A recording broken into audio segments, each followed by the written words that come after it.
Ju e keni parë vetë edhe me Goni Gali, apo jo?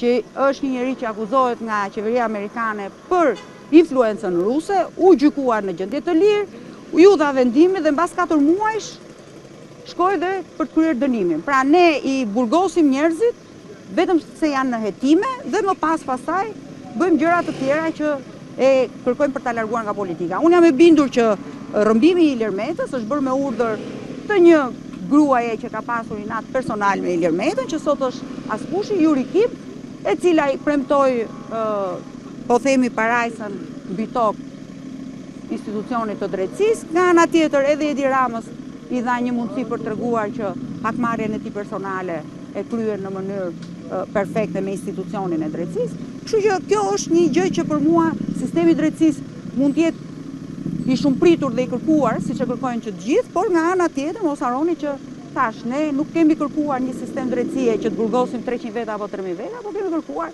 drejtësi për shqiptarët. Unë nuk mendoj që sot shqiptarët gjejnë drejtësi më kollaj se çka pas vjet më përpara.